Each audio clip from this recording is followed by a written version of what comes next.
There are a lot of people on the anti-woke side who don't believe in free speech. They don't believe in debating people's ideas. They believe in destroying people. There are a lot of people who are unwilling to have a discussion with somebody they disagree, and they spend their entire time owning people. Now, look, I go on the BBC and make them look bad, and we'll put a clip out, but that's not who I am, and it's not what I do, right? Yeah. And I think generally, look, it's hard to be, we talked about it earlier, it's hard to be anti-something and be constructive.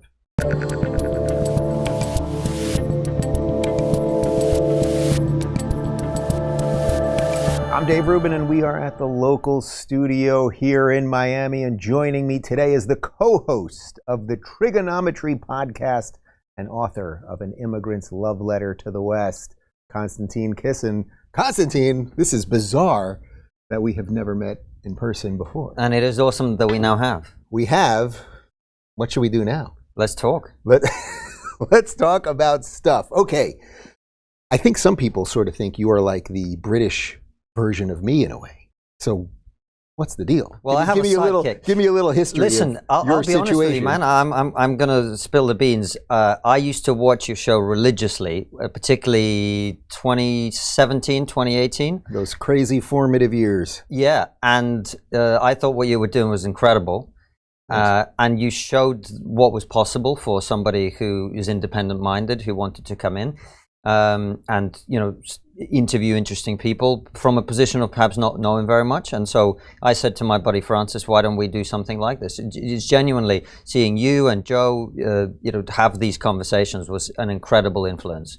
And so I'm delighted to be here with you. Well, I'm glad that you are. Was nobody really doing that in the UK yet? The more independent-minded stuff? Obviously, there's a gajillion chat shows, and the UK has a long history of long-form interviews and that kind of thing. Yeah, I can't think of the top. There are other people who have slightly different conversations, but I think that mix of levity with seriousness and that is something that it's kind of interesting because we're both former stand-ups. Yeah. And Francis still does stand-up, and I think that gives you something because you've always got a way to release tension if you need to. And for us, that's been very important because, you know, we interviewed a woman, Dr. Ella Hill, who's a survivor of one of these grooming gangs. I don't know if you're familiar with them. Yeah. And we interviewed her for an hour, and this isn't really anything to do with us, but nonetheless, it's an interview about a victim of the most heinous crimes, which is funny. It's funny. Right, and that I think is the magic sauce. Was she ready to be funny about it? Yeah, it's all down to her. We were just able to play along. That's all. Yeah. So you're out of the stand-up game, huh? Yeah. I hated the lifestyle. I enjoyed being on stage, but driving around for hours and all of that. That's funny because for me too, I loved doing stand-up, and you know I do gigs still here and there and book tours and that kind of thing. It was never the being on stage or being at the comedy clubs. It was everything else. It was the life that it could lead to that I couldn't deal with, which I think is why so many comics end up on drugs or dead, basically. Look, there are harder lives, obviously, than standing in front of people and talking. Working in rice fields, maybe. You know, getting home at 2 a.m., waking up at 10 the next day is just not. I can't do it. And now you and I both are fathers, so it's not for me. When lockdown happened in the UK, it forced me to really evaluate it. And my wife, we've been married for 20 years. We have the most beautiful relationship. But I was working so hard because we were trying to get TRIGGERnometry off the ground. We were doing stand-up, both of us. Francis was doing. Oh wow, you married a comic too. Well, no, I married a comic. No, I'm talking about Francis. I thought you said my wife. I thought you said my wife. She did stand. Yeah, sorry, I maybe misspoke. No, maybe Francis is my wife at this point.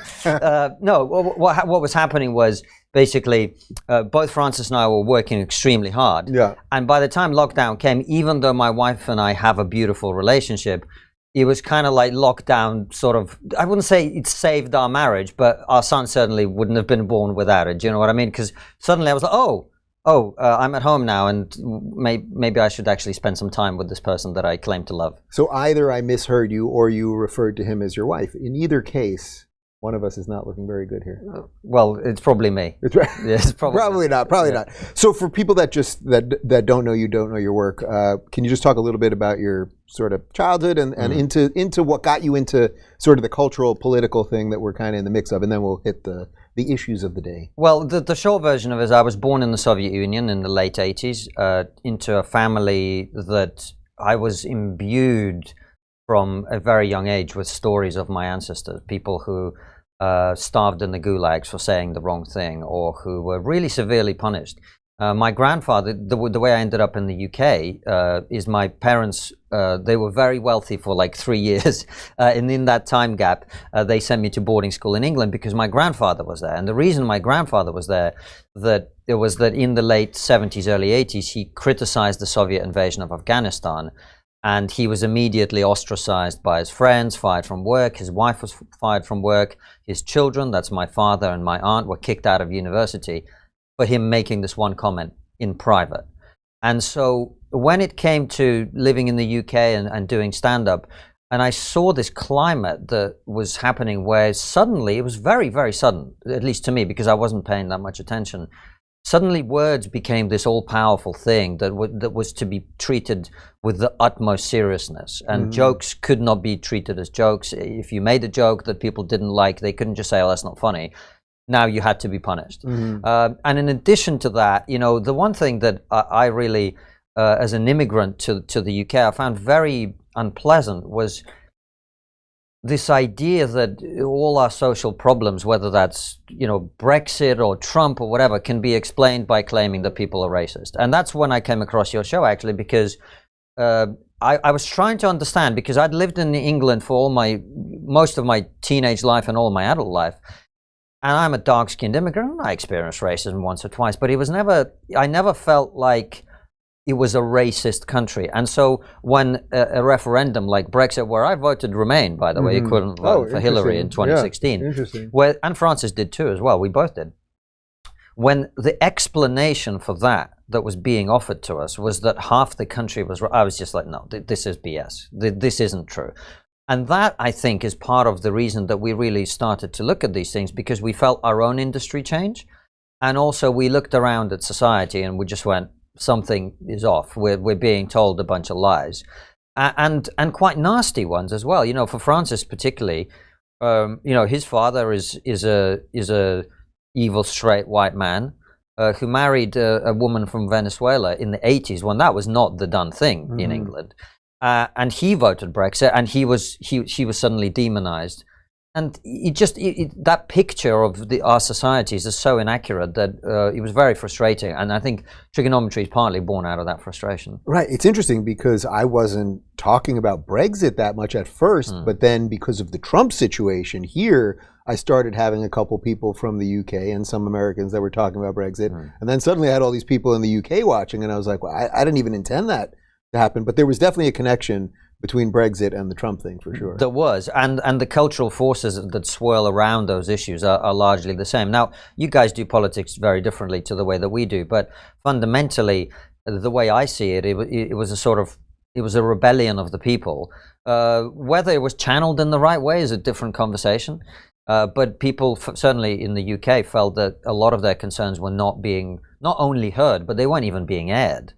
And so that, I think, is why those two issues are very similar. And did that change your politics then, once you saw the reaction to Brexit? I mean, I think, like, if I was to somewhat try to pin you, I guess I would say you're a classical liberal. It has a slightly different connotation from a UK perspective.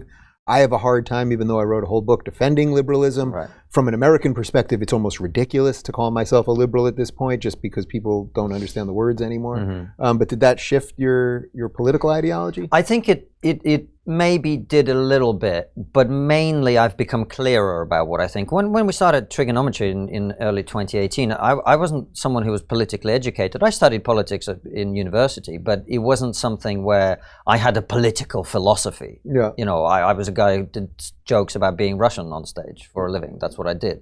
Right. So it wasn't something that I really had thought about very much. And that's the beauty of what we do, is we get to be educated by our guests. That's what I really enjoy about it. But in terms of where I am now, it's hard to place, because it's a sad thing to say, but a lot of what I do is being in opposition to things. And it's actually something I've been thinking and talking about a lot, of getting past that, because we're going to have to. But up until this point, you know, I say that I reject wokeness because I'm a liberal. Right. That is my position. It's the most illiberal ideology out permeating throughout the West right now. Right, and I reject it also because I don't believe in discrimination. And if you believe in actual equality of opportunity and that people should be treated equally irrespective of who they are, you cannot possibly be woke. It's not possible, right? It's also not possible, of course, to go in the other direction. But that's about where I am. And in terms of, a more where I am in terms of what I see from a positive side, it gets much harder because I'm not ideological. I sort of pick positions based on whether that particular thing makes sense to me, and so on certain things, people would place me probably on because now believing in a border makes you right wing. Now I'm on the right, I suppose, on that issue. On others, I'm very liberal. So right. Socially in particular. Right. So, which is odd to me also, not odd to me, but it's interesting to me to see this realignment because here I am in Florida. I'm married to a man, father. I'm wholly embraced by everything going on here in this sort of new freedom conservative movement. And if you were to listen to the media, this is the most homophobic, racist, bigoted, backwards place in the world.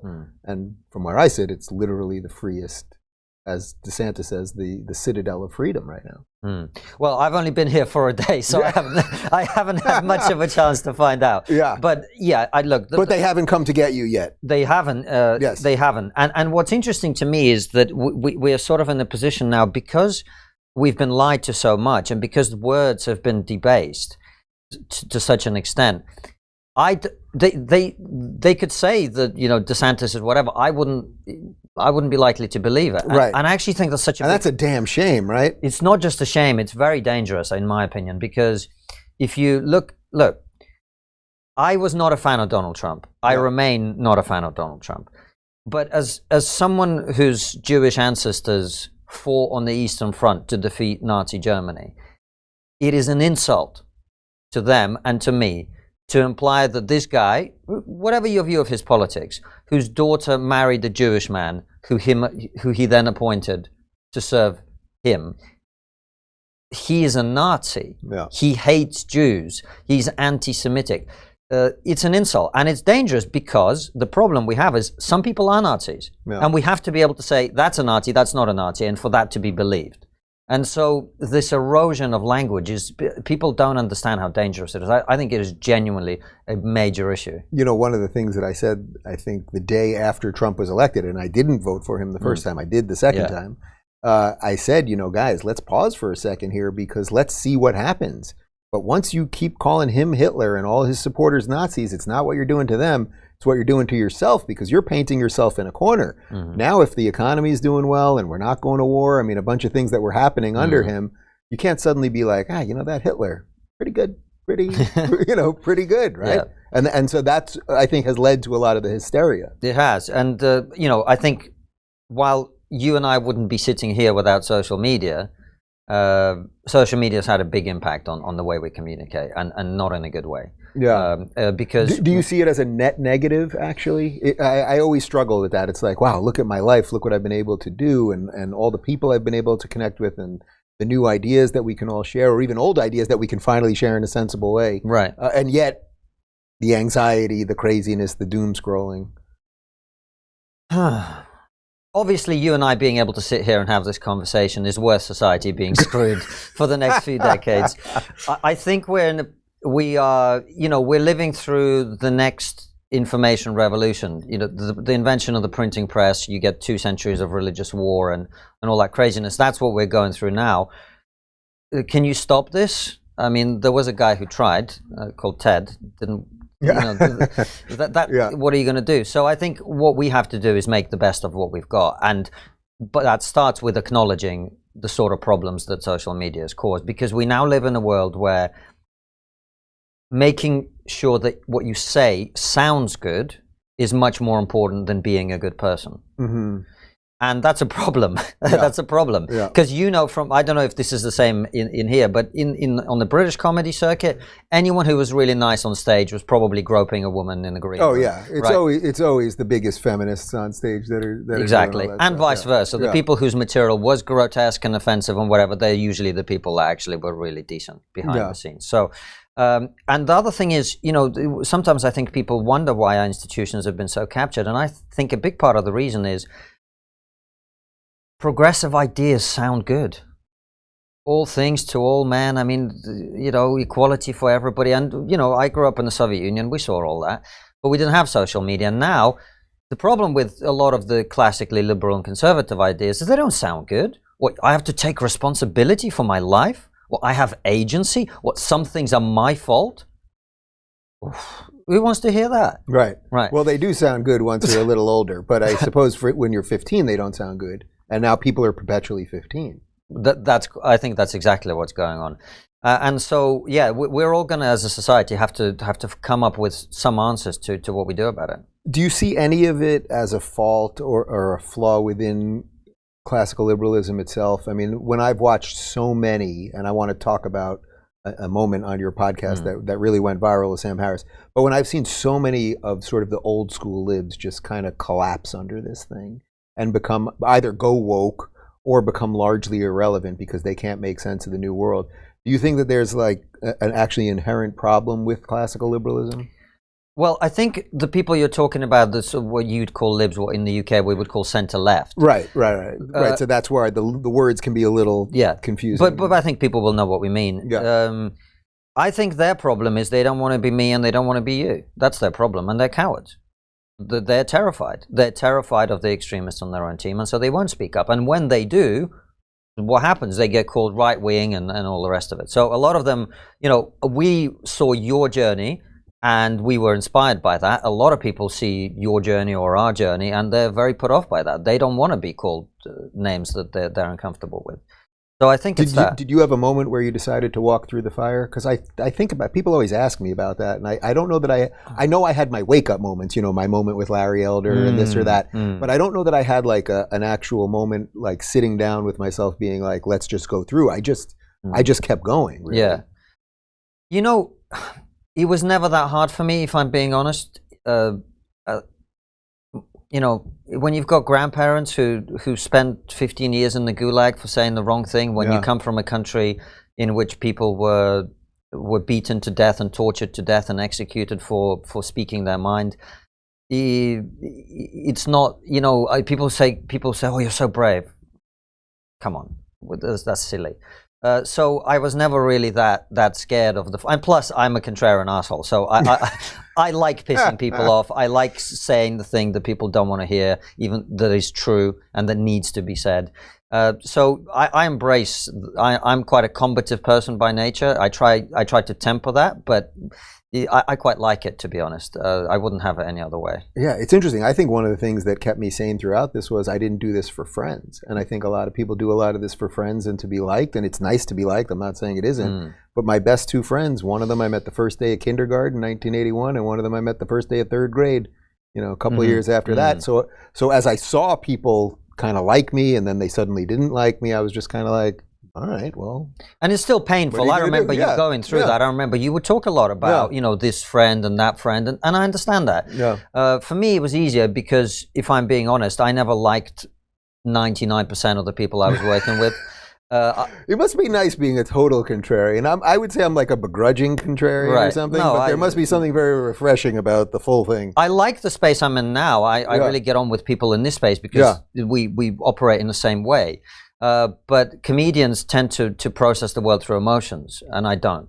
And I get very tired of people who believe things because those things make them feel good as opposed to because they're true. So, when I was doing stand-up, I would leave a gig the moment I was done, 90% of the time. You didn't want to sit down with all the alcoholics and complain about all the problems in the world and not have a dollar between you? No. And, I'm even though I'm an adopted Brit, I have a much more American attitude about life. I want to be successful. I want to be great. I want to be the best at what I do. I don't mean, have the most subscribers or what. I want to get better. I want to improve. I want to create. I want to build a team. I want to build a business. I want to build a YouTube channel. And that's not an attitude you're allowed to have in the British sort of creative arts. Right. It's funny. I remember I met a guy who I haven't seen for a long time, and he had just opened on tour for Ricky Gervais, which is a huge achievement, right? That's huge achievement. Pretty good. And I was like, oh man, congratulations. And he was like, oh yeah, I got really lucky. I was like, what do you mean?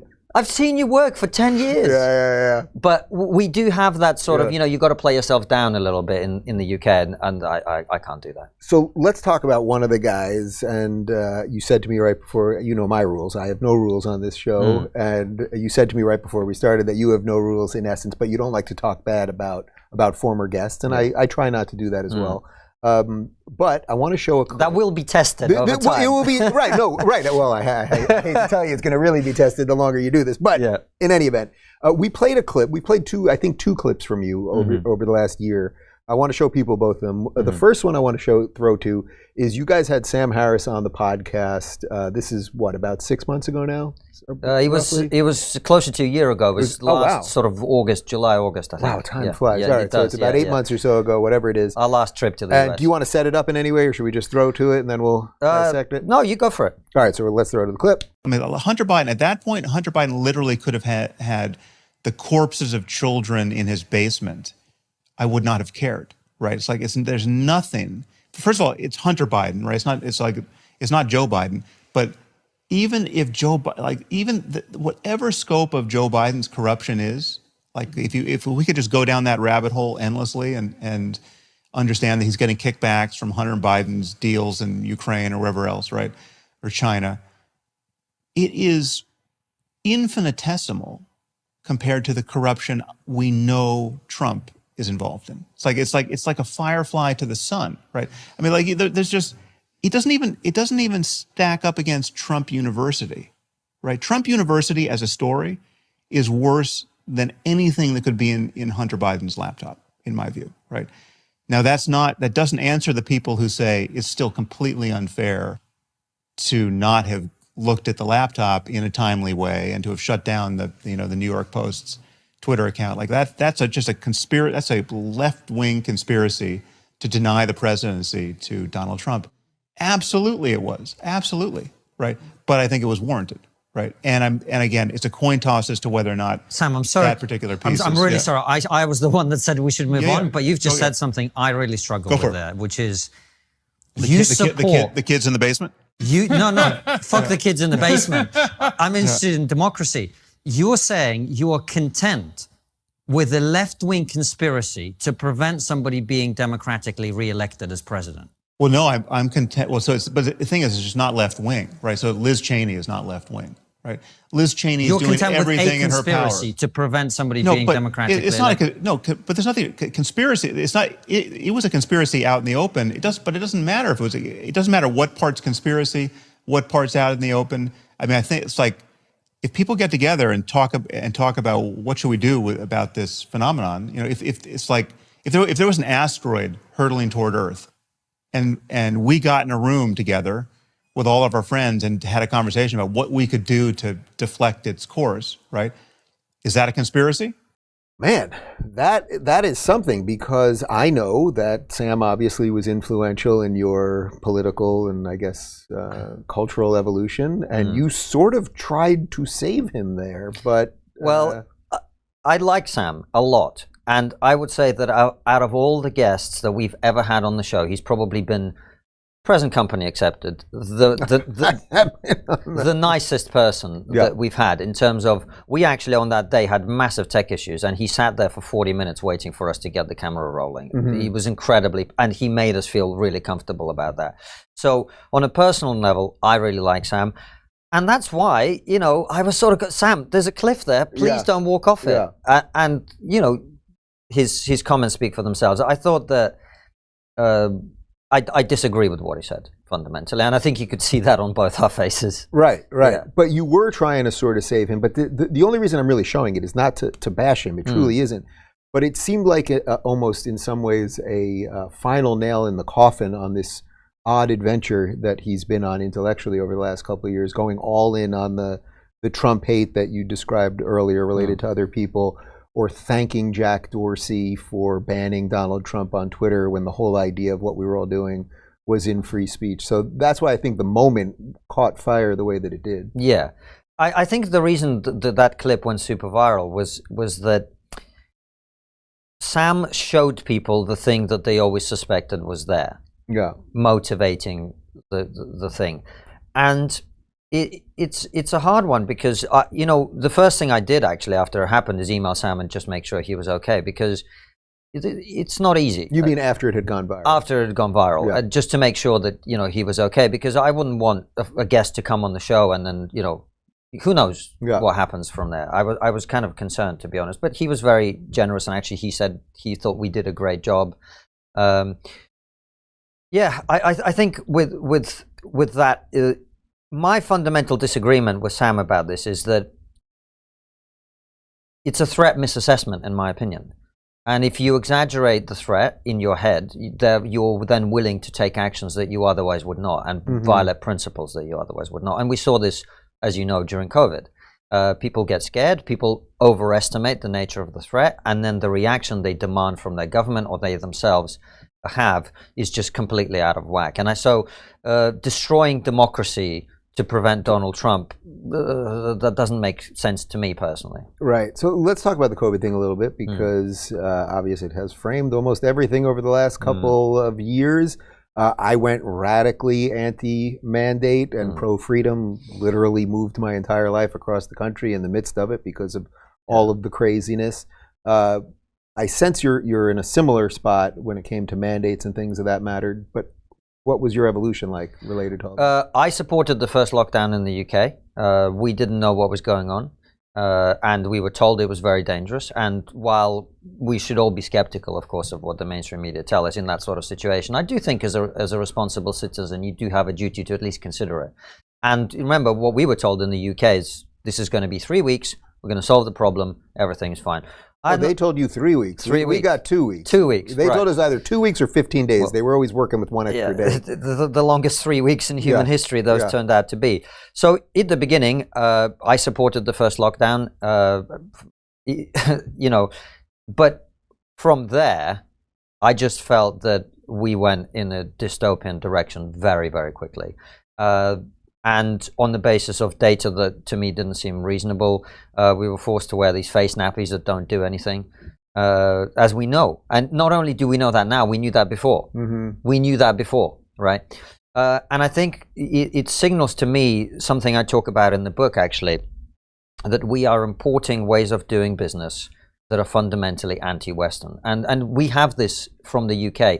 Neil Ferguson, not the historian who we love, but the guy who was essentially behind advising the government to have the lockdowns. He was a scientist in the UK. That must have been tough for our Neil Ferguson. Yeah, I imagine so. So he said in, I think it's a Times article, that we didn't know lockdowns were possible until we saw what the Chinese were doing. I mean, what a horrific... And I think this speaks to something else. One of the things I mentioned in the book is most people don't know. Do you know where political correctness comes from? The term itself. The term political correctness? Yeah. I don't think so. The Soviet Union. And it never had anything to do with protecting the rights of minorities or not offending people or being nice or anything like that. It was a very simple thing to tell people like my ancestors, comrade, this may be factually correct, but it is politically incorrect. And what that means is you are not adhering to the party line, right? And to me, the fact that we adopted a Chinese-style response to that sort of threat signals that we are moving in an authoritarian direction. And the thing that scared me most, this is not a popular thing to say, but I think it's true, at least in our country. It wasn't the politicians that did this. It was the people. They wanted this. Poll after poll after poll after poll. 20% of people want nightclubs shut down permanently, irrespective of COVID. Irrespective of COVID, Dave. They want to shut down things just because there's an opportunity to do so. Wear masks on public transport, 40% or 30%, forever. Doesn't matter if there's COVID. We shut the bed. And I'm really uncomfortable with what happened. You know what day it was for me that I realized what nonsense it was? Because I'm with you. The first 2 weeks, I granted everybody a long leash. And I can even grant, in retrospect, a longer leash. We were so hit in the head. It was the first time we had dealt with this. I think we've all learned a lot, and hopefully a certain portion of us won't do it again. But for me, it really was day 15. Once they said 2 weeks to stop the spread, and we rolled into day 15, because it changed overnight. They kept saying the new normal. And once I started hearing the new normal everywhere, it was on commercials, it was on NBC, CNN, I was like, whoa, whoa, whoa. Something else is going on here. And then that clearly bore out to be true. But what do you think that says about human nature or the spiritual side of what's going on here, that we actually wanted it? And from an American perspective, I don't know if this is quite true from a UK perspective, we voted in a lot of the same people that did this. Gretchen Whitmer, Gavin Newsom, the list goes on and on. Well, we know this throughout history. I sort of joked during the pandemic at some point that, this is at least the one thing that hasn't happened yet is we haven't blamed the Jews. But we did just about everything. It was just about everything else, right? So when people are scared, when bad things are going on, people, the instincts come out and the worst side comes out. And it's like human beings, on an individual level, when you're having a bad day, all your worst aspects of your personality are magnified and the best ones are dampened, right? And I tell you what it was for me. For me, it was what happened over BLM in the UK that really showed me that this is a complete nonsense, because we had this first lockdown, which I and almost everybody obeyed to the letter and had a lot of respect for. There was another moment when the sun first came out. It's a rare occurrence in England, and some people had the temerity to go outside and sunbathe. My God! And this was by this point, it was very clear that this virus does not spread well outdoors. And I said on Twitter that I think people should be allowed to sunbathe. And I don't know what I could compare it to, the reaction that I got. So I thought people were starting to lose their minds. But then we saw the whole country having been locked down for this entire time. BLM happens, and suddenly protests outside without masks are a public health intervention. They were actually pro-public health. That's what we were told here, because racism was a bigger problem. They're to be celebrated. They're to be encouraged. If you want to live in a Western liberal democracy in which people are judged on the content of their character, that can't happen. That can't happen. And to me, that was the moment when I just went, okay, this is done. And to the point where, I remember speaking at a protest in Parliament Square outside the Houses of Parliament in London, when they were trying to force medical staff to have a vaccine in order to remain in their post. And it's interesting. I've never told the story publicly, or maybe I don't think I have. When my wife gave birth, she had quite a long and difficult labor, and it was supposed to be at home. She wanted to give birth at home, but we had to go to hospital because it wasn't going well. And it was a long and difficult and scary and all the rest of it. But as it was looking like things were going to get really bad, this midwife came in, who was a higher level midwife than the other ones, and she was like this angel. She was incredible, and she helped my wife give birth naturally. It was just like she fixed the thing. Right? It was beautiful. It was amazing. And afterwards, all the other midwives had left, and she was just filling out some forms, and she was asking us various questions. And my wife, who was pregnant at the time the vaccine came out, wasn't going to have it. And this midwife was reading the thing. She goes, asking various questions. Then she said, "Are you vaccinated?" And my wife's just given birth. I'm sort of trying to look after her. I don't want it to, but equally, I don't want, this medical professional to think that we're these wackos and whatever. So I said, we were pregnant, and I start sort of fumbling for an answer that will please both sides, which is unlike me. And she said, "Oh, don't worry, I'm not vaccinated." And we had a conversation. I said, "So you must have felt really bad when the government was trying to force you to be vaccinated." And she said, "I was going to quit." That woman would not have been there if the government had carried on with that program. And so for all the crap we took for standing up on that issue, I felt that to me was the ultimate vindication that happened. It's a story that I really appreciate and think about a lot. And that's when we talked about being brave and whatever. It's nonsense. We all got to say what we believe. So since the woke thing is kind of what I think has really put you on the map, do you see the precursor to COVID with all of the woke craziness that we were dealing with before COVID, Then COVID comes. Now everyone's brains are completely broken. Does it seem like sort of fairly obvious to you that we're at where we're at right now? That if you had 3 years or whatever we had of like hardcore wokeness online, then we get 3 years of COVID, and now we're just in this like post-COVID woke broken weirdness. Yeah, I think COVID broke a lot of people's brains, left and right, because you and I both know social media is not good for you, and we all spent 3 years just downloading Twitter into our heads. Yeah. A lot of people did. So I think that's had a huge impact. But I think the bigger question is, we don't have a shared consensus anymore. We don't. And how can you have a, you talk about classical liberalism. That means, part of that means the ability to discuss ideas and debate ideas. How can you debate ideas if you don't agree on reality, right? There is no basis in reality. And it's interesting because I don't know if you saw Gavin Newsom's non-campaign ads recently. Oh, I saw them. You saw that. We played them. I don't know if you know that. I don't like that. Yeah, I imagine so. But what I found interesting about that is he was using all the quote-unquote tropes of people on the right. Right. And so he's basically saying, I believe in freedom. No, it's incredible that he has the gall to put any of this in his mouth. It's incredible, and everyone's the reverse of the truth. We went through the list, right? But there are people who believe that, and there are people on the other side who believe the opposite. And so that lack of shared consensus is really where the problem's at. So you got a solution on that? I talk about this all the time. What do we do about that? I mean, I think it was a very tactical move that Gavin did that, to use the words freedom, to talk about all of the things that are happening in Florida as if they're negative relative to freedom, and that that we're the ones banning books. Not true. It's actually him trying to find To Kill a Mockingbird in California state schools.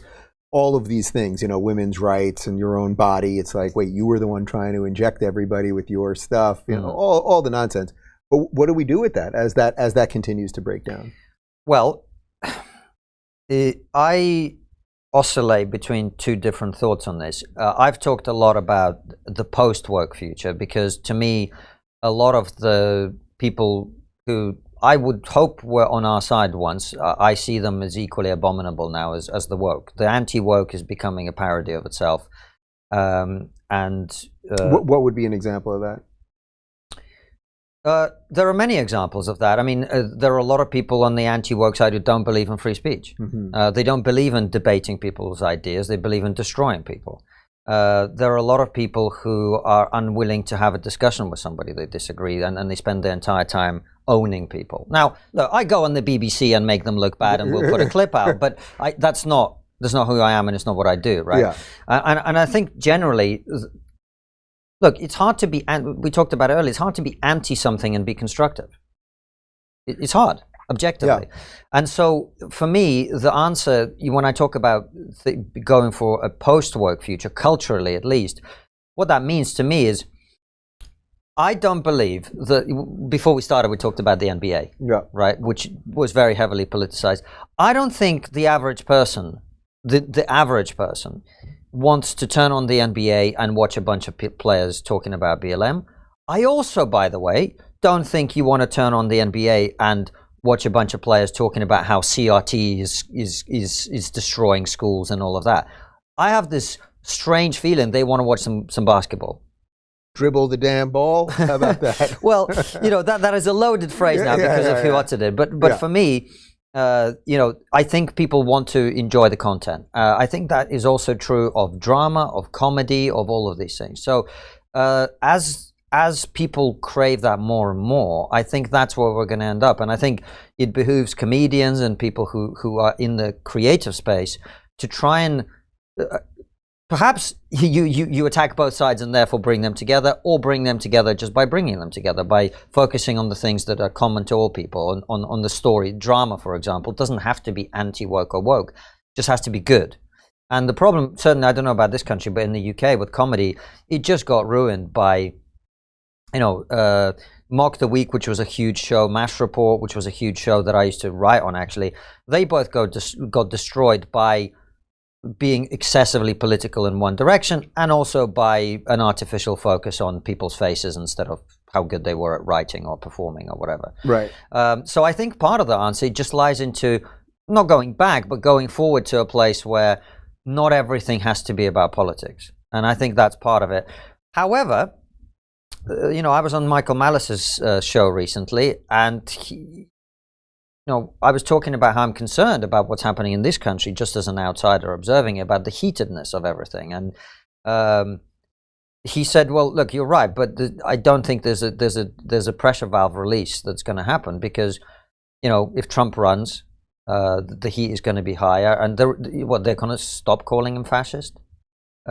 So it's difficult. I think culturally, what we got to do is play to the 80% of people in the middle who don't care about either. Right. It's Malice has sat in that very chair and said something very similar. It's funny because he oscillates, I think, between that black pill and the book obviously was the white pill. Yeah. It seems to me we just have to figure out how to build new things and separate from them. That I agree with Malice. They're never going to stop. The question is, can we build fast enough to have lasting things before they take everything that was good from you and good from us? Yeah. And the one thing I'm really trying to think about a lot, and I think becoming a father really helped me with this, to become a little bit more empathetic to people. We were young and stupid once as well. And these woke kids, they don't know any better. I think we have to remember that they're open to persuasion. I don't know if you saw my Oxford Union speech. That's the other clip That's that I the other clip, to. Right. So I really tried to speak to people in a way that they could hear. And I think that's also part of what we've got to be doing. I think we have to be less partisan ourselves. We all do. And I think there are things that I agree with left-wing people on, and there are things that I agree with right-wing people on, and I try to just find that middle and to speak to them. And one of the things that therefore happens is I kind of deliberately actually piss off elements of our audience. We both do on purpose to prune the extremists. And I think that's the way you culturally do that. Whether our politics can survive the social media age, that's a very different conversation. Right. It's interesting because when I was going through my political awakening and the show was taking off, and then I suddenly had all these lefties who once loved me now telling me I was a sellout and all this stuff, it was like, you mean I'm selling out to just get endless hate and like traverse this new area that I don't know what the hell is going to happen? And now there's this whole obviously sort of anti-woke thing. But I was just like walking into the dark, like, I don't know if any of this is going to work. I'm just doing what I think. But usually people have a way of going after your motives. You know what's interesting is the more you become a public figure to any extent, the more you realize how ridiculous what you think about other people is. Like, I know what Dave Rubin. Yeah. I know you get a lot of shit because you started out. I'm on the left, and now you picked a team to some extent, right? In terms of politically, at least, right? I think you got to pick a team to make things happen. I absolutely do. And you're perfectly entitled to their view. But what's more, I don't understand why people can't understand that people change their mind over time and over experience. I imagine it is not uncommon for someone who starts out and builds a very successful business to become more right-wing on the economy. I mean, the more tax you pay, the more it hurts. 100%. I used to say this all the time, that my life was an example of the ideas that I was talking about on the show, because I agree with you. I wasn't an expert in a lot of these things, but I was talking to Jordan and I was talking to Sam and all these guys. And then my career started taking off. The business started being built. I was dealing with taxes and employees and all of these things. And I have more of this sort of freedom set of ideas. And I was like, oh, I'm putting these things into place, but I'm trying to build a studio in a garage in LA where they have 8,000 regulations and I can't put a vent over there and now it's too loud. And so all of the things that I was talking about, I actually was living through. And I think that solidified a lot of it. And that's why I never have any respect for people who make that argument about you or about others. People are going to change their mind over time. They're going to develop their own positions, and if someone started out being liberal and then became a conservative, people do that. Right. It's quite a normal thing. I mean, people have done this for millennia. Although it's a little curious when people go the other way as they get older, right? Yeah. There aren't many examples of that, actually. I mean, that one is harder to understand. I agree with you. Yeah, it's harder to understand. Yeah. So let's throw actually to the Oxford Union speech that you mentioned, because this thing, how many views did this thing get? Like, it's hard to say. Probably somewhere between 100 and 200 million views. Yeah, like across different platforms. Yeah. Ooh, lordy, lordy. All right, let's go. And the only thing that wokeness has to offer in exchange is to brainwash bright young minds like you to believe that you are victims, to believe that you have no agency, to believe that what you must do to improve the world is to complain, is to protest, is to throw soup on paintings. And we on this side of the House are not on this side of the House because we do not wish to improve the world.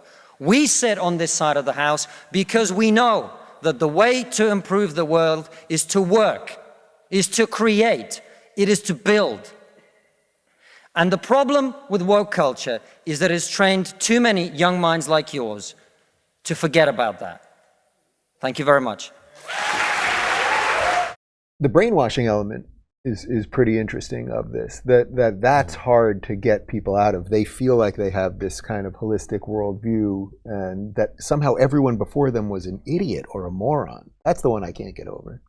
Yeah, to be honest, I think young people always think that about other generations. You know that thing about when I was 20, my dad was an idiot, and by the time I got 40, he really wisened up. Yeah. Like, I think we all experience that at some level. So my issue is that, look, culture is the brainwashing of young people. That's what culture is. It's the passing down of certain values and beliefs about what it is to be human and how we ought to conduct ourselves, right? That's why you have an education system. That's why you have cultural content. That's why we teach children certain values. We are, quote unquote, brainwashing them. My issue is that I've never understood this, as a first generation immigrant, I sort of, people want to tell me that I'm a victim, and I've never understood. And it doesn't really matter if it's true or not. What matters is it useful? Mm-hmm. And that's my issue with all of this stuff. It's like, why are you teaching children things that will make them fail? Why are you teaching children things that will make them hurt, things that will make them anxious, things that will make them depressed?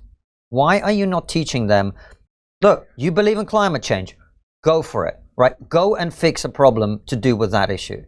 Go and learn and study for years and work hard. And you know what? Melissa Chen, I don't know, you know, I know her well. She's a good friend.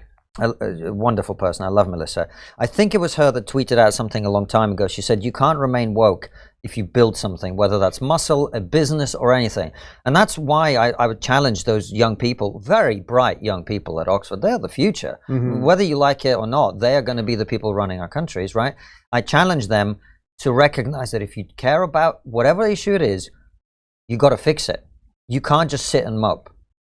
Were you shocked how many students at Oxford are buying that stuff? Because when I spoke there, it was a lovely talk, and I did my thing, and then there was some Q&A, and I was getting some pushback on stuff, but I didn't feel it had fully sort of proliferated throughout. But I get the sense that it's deeper now. That was probably 5 years ago when I was on tour. Yeah, it's hard to say, because you see 400 people or 500 people who came to see the debate. So what the mix of it is, it's hard to say. I did, the thing that really I found very reassuring is I had a few people. People won't know this, but the debate started like 3 hours later than it should have done. So we ended up sitting in the pub waiting. Mm-hmm. And there was this girl who came up to me, and she could not believe. She said, "So you think there are woke people in the UK?" And I went, "Yeah." And she went, "So you think there are woke people in the media?" "Oh, yeah." And she was like, "So give me an example," and I give her an example, and we went round and round for an hour. Yeah. Anyway, after the debate, you're going, lady, I got a big talk to give. After the debate, she comes over to me and asks for a selfie. So we gotta be willing to try to change people's minds, and I have hope for young people, mm-hmm. Because I was young and stupid, and probably am still to some extent both those things. And people are persuadable, and you persuaded me. Your guest persuaded me, and I believe that we can persuade others. What about the people that are pushing it sort of, I don't want to say blindly, but did you see a clip about a month and a half ago on Real Time with Bill Maher where he asked Bernie Sanders if he knew the difference between equity and equality. Did you happen to see the clip? I didn't see that one, no. So it's a really incredibly enlightening moment. Do you know the difference between equity and inequality? I mean, it's basically saying to him, do you know the difference between socialism and capitalism, in essence? And Bernie fumbles, and then basically says, I don't know. And Bill explains it to him, and it's like, well, wait a minute. You've been the prime mover of these ideas from a economic perspective, at least. I don't think he realized how it was going to become racialized and sexualized and everything else. But it was clear to me that he just didn't even know what he was talking about. That doesn't surprise me. I mentioned Bernie in An Immigrant's Leveler to the West because it boggles my mind how anyone in this country takes him seriously. This is a guy who honeymooned in the Soviet Union, where he would have had exactly the same experience as every other Westerner coming to the Soviet Union. They would have been taken to some fake wedding where fake KGB agents were having a fake wedding, and then they would be taken on some kind of trip. Every movement would be controlled. And these are the people who came back from the Soviet Union. I can't remember if it was, I don't want to slander dead people, but I can't remember who it was. Somebody, one of these darlings of the left, came back from the Soviet Union in 1938 as people, millions of my ancestors, my countrymen and women were starving, and said, I've never eaten as well as I did in the Soviet Union. These gullible clowns in the West who have never experienced socialism, have never experienced communism, who sell simple but false ideas to people, they don't deserve to be taken seriously. They don't. And they don't offer any solutions. The solutions that they offer will be counterproductive and hurt people in this country and around the world. It boggles my mind that people don't understand that, but they don't. I know you've only been, how many days in America? You're in Florida for a day, but you've been in America. Yeah, we've been in America for about a week and a bit now. For about a week, and how much longer are you here? Another week and a bit. All right, so you got 2 some odd weeks in America. You're bouncing around to some different states, I assume? Yeah. Do you sense, or maybe it's a little premature, that the federalist system that we have here, where Florida can be so different than California, is the escape route of all of this? That's really been my saving grace in all of this, that by picking up, moving my life, my family, my businesses, etc., that I have roots now in a place that my ideas and the things that I care about can flourish, and they couldn't flourish. I didn't have to leave the country, in other words, where it would be trickier for someone from the UK or someone from Canada. You kind of got to go. You're very mild in the way you describe it. You can't. It's not tricky. It's impossible. During COVID, there was no part of the country that was better than the one that I was living in, and even within the European Union, which we're no longer members of. Is that mind-blowing to you? I mean, just knowing UK is not unbelievably massive, but like there's obviously some geographic variation, and London is very different than going out, even 2 hours in any direction, that you don't have that much flexibility. Well, it's kind of the way in most countries, actually. So what is mind-blowing to me is the incredible situation you've got here, and I love it. Of course, America, like any country, has problems, but I love that part of it. I love this. I think this is a brilliant country. I think people don't say that enough. People don't hear that enough. If you're growing up in America or anywhere in the West, really, but particularly in the United States right now, you're the luckiest person in the history of humanity. And the reason we are where we are, Dave, is people have forgotten that, and it's become an unfashionable thing to say, and a dangerous thing to say for some. Some people feel really shy about saying it, and that's why as speaking as a first-generation immigrant, I feel a duty. Yeah. I feel a genuine duty to remind people of that. Yeah. Trust me, you spent a little more time in Florida with some of the Cubans who, fled Castro or their parents did or whatever. It's like these people they'll be, by the time you spend the 24 hours here, it's gonna be in you even more. Let's put it that way. As Francis always says, communism is a great red pill. Yeah, that's probably the ultimate red pill. What else has been on your mind lately? Like what, I know we could do the woke thing always, and the slight sort of differences between the old liberals and whatever. But what else have you been sort of thinking about lately? Well, every time we come to America, first of all, on a personal level, we're like, okay, we got to come in.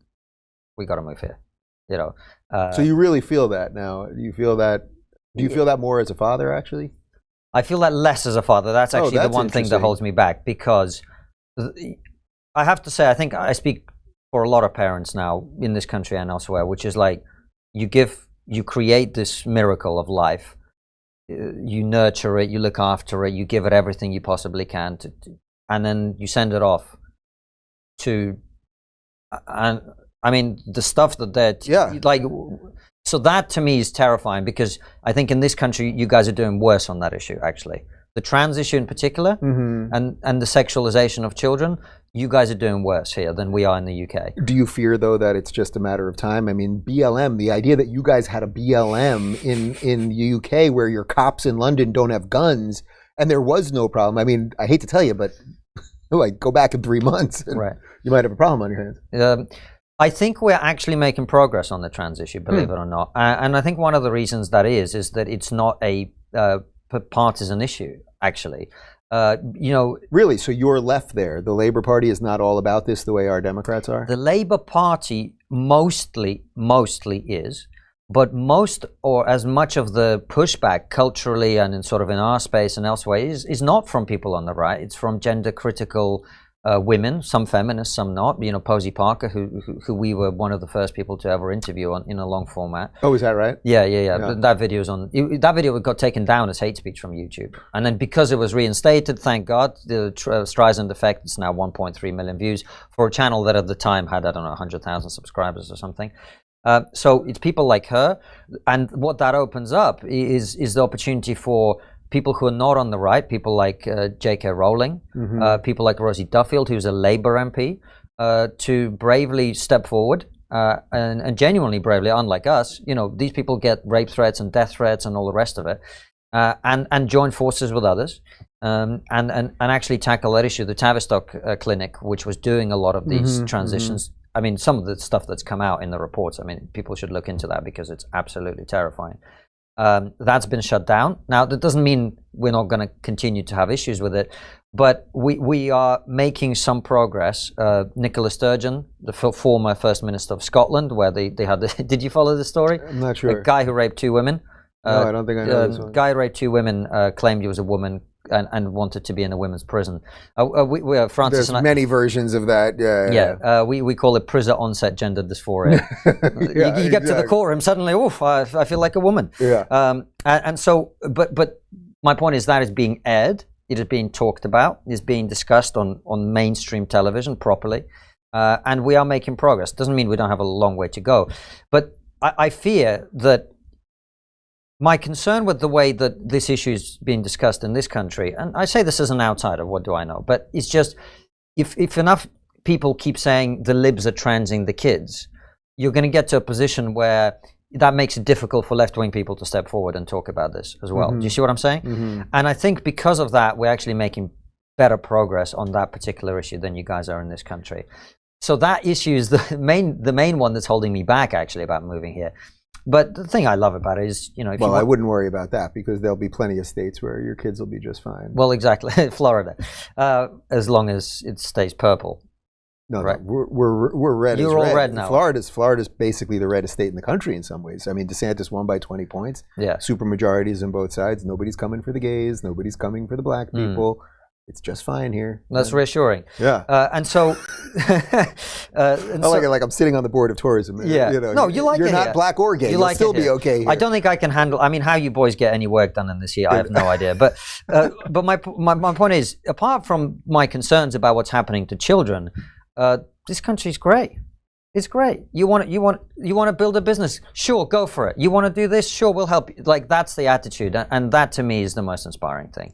And this isn't me, shitting on Britain, because I love Britain too, but my temperament, I think, is more suited here. So I see probably in the next 5 years we're going to end up here. So that's on a personal level. In terms of sort of societally and culturally, we talked about it already. We're going to have to work out what to do about social media. Yep. And that's a really tough one. That's a really, really tough one. Let me ask you one other thing, which is that I just finished watching, I think it's season 5 of The Crown. First off, did you watch The Crown? No. It will be irrelevant. You'll know enough about the monarchy to be able to ask my question.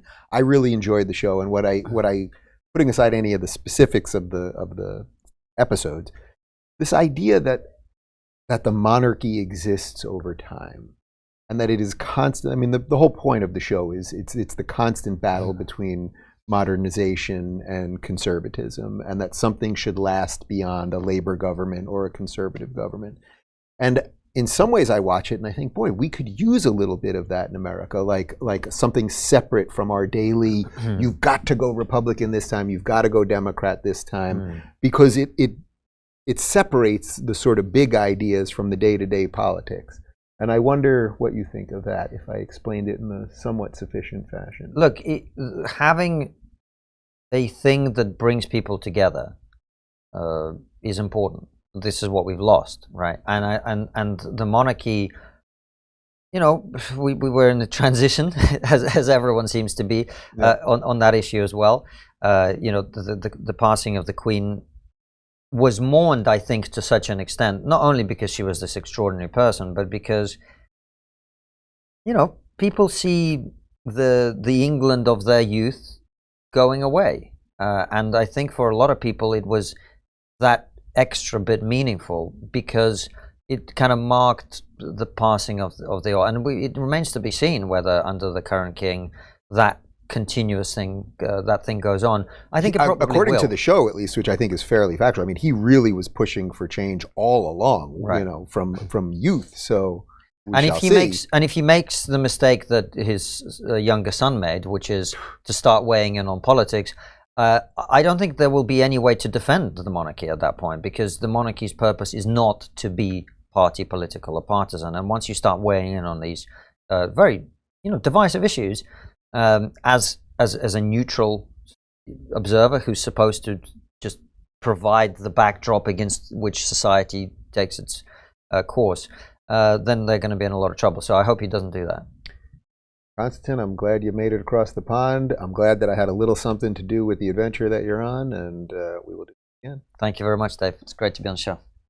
If you're looking for more honest and thoughtful conversations about politics instead of mindless drivel, check out our politics playlist. And if you want to watch full interviews on a variety of topics, watch our full episode playlist, all right over here. And to get notified of all future videos, be sure to subscribe and click the notification bell.